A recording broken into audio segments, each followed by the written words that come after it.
19 Top Health Benefits of Chrysanthemum Tea. Hello and welcome to Jada Therapy. Chrysanthemum has been used in Chinese medicines for hundreds of years. Chrysanthemum tea contains amino acids, vitamin A, vitamin C, calcium, magnesium, potassium. Did you know that drinking chrysanthemum tea can treat and prevent osteoporosis and help to strengthen your immune system, to name a couple of the amazing health benefits that will help greatly to improve your health?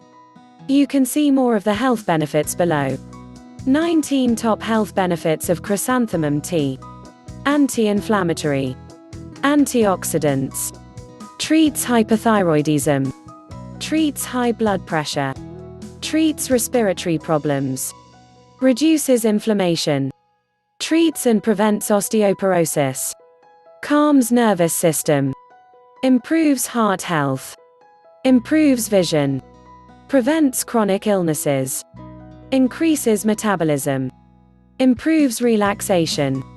Lowers blood pressure. Treats eczema. Treats psoriasis. Treats sore throat.